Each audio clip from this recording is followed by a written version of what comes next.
I'd like to take us back to the Affordable Care Act Sure. For a moment. My name is Dana Stone. I live in Baker City. I'm the executive director of a regional nonprofit. We do family advocacy work for families of kids who experience disability. Excellent. So before I did all of that, I'm mom to 3 boys. My youngest experiences multiple and profound disabilities.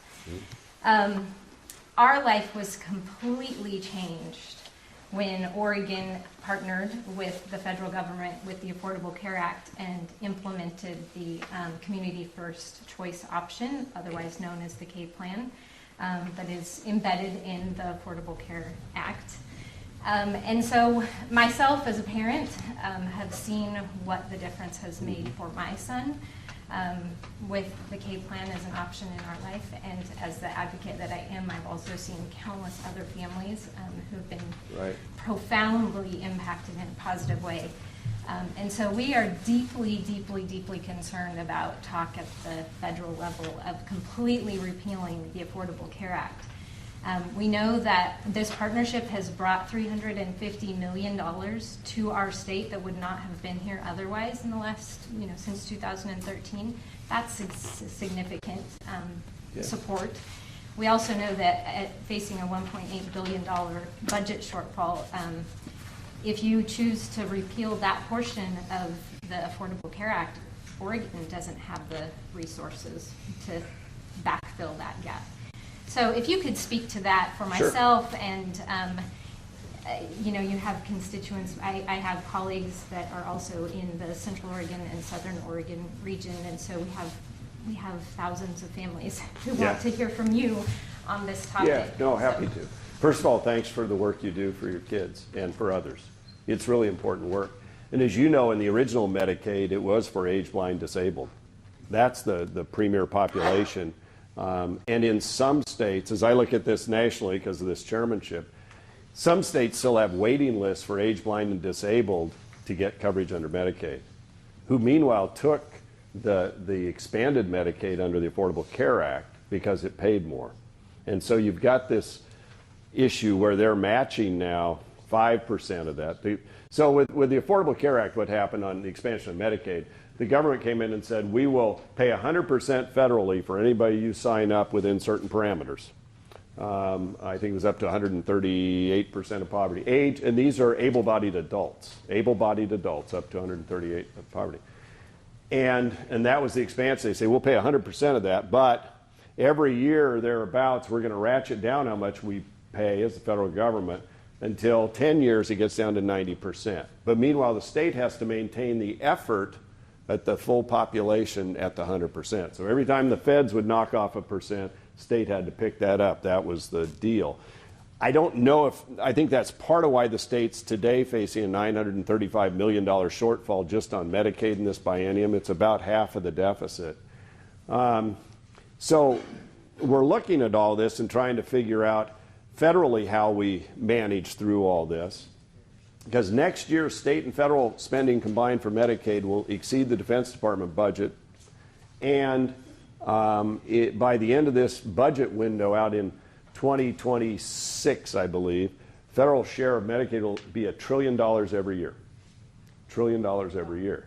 And by the way, we're running deficits. So from a financial standpoint, it's not, I don't know that it's sustainable. If Oregon's doing everything it's doing, it's being very creative, and I've supported the waivers and I've supported the CCOs. I think they've made marvelous sense. And some of the work on the disabilities and all, I think that will continue, by the way. But the question is, can the state and the federal government continue down this path, and are there better ways? So I've met with a whole bunch of governors. I was on the phone yesterday with the governor of Michigan and Friday with the governor of Wisconsin. Some states took the expansion, some didn't. I talked to John Kasich on Monday for an hour.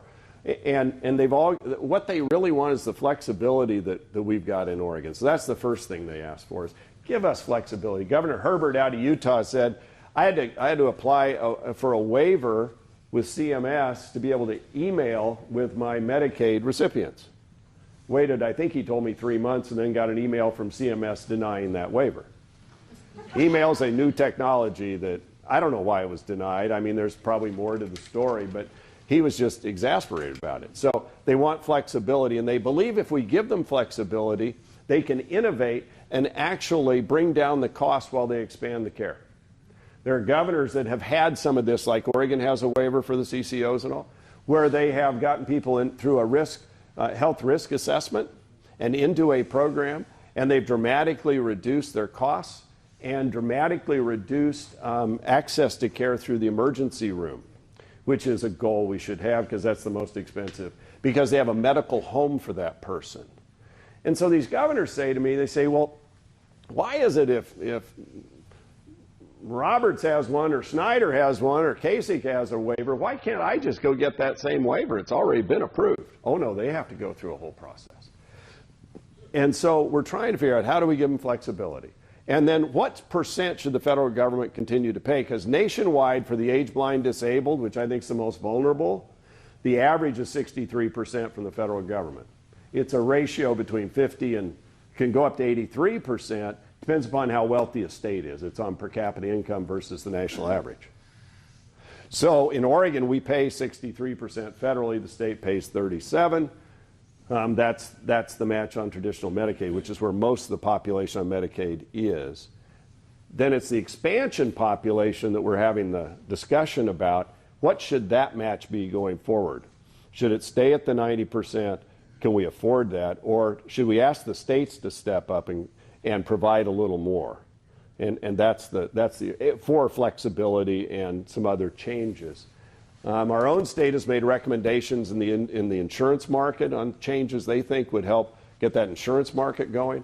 We're looking also at, can you do refundable, advanceable tax credits for people to go off of Medicaid and onto private insurance through the exchange? That would shift them over there because we think you can get more bang for your buck over there. And then there are innovation grants that could come to states to help subsidize innovation in their state, whether that's helping pay down policies or deductibles or whatever. So that's kind of the range of things.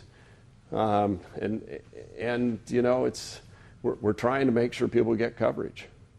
So in the shortest way possible, what can I bring back to these families about your specific opinion support of the K plan specifically? And I just want to highlight, this is what 3 years of Oregon services prior to K plan looked like for our family. We added the pictures. It was a plastic binder. That's it. My son doesn't communicate verbally. This is what Oregon services in 3 years is helping us with. Now he's in with the K plan services. Right. He's involved in community. He goes to swimming 4 days a week. He goes to various restaurants in the community, utilizing his augmentative communication device to order his own whatever he chooses to eat. It's been significant. Honestly, it took our family from barely surviving to completely. So he would be in the disabled population, right? Yeah, that is. Yeah. The K plan is specific. Yeah. So age blind and disabled is traditional Medicaid. That would continue on.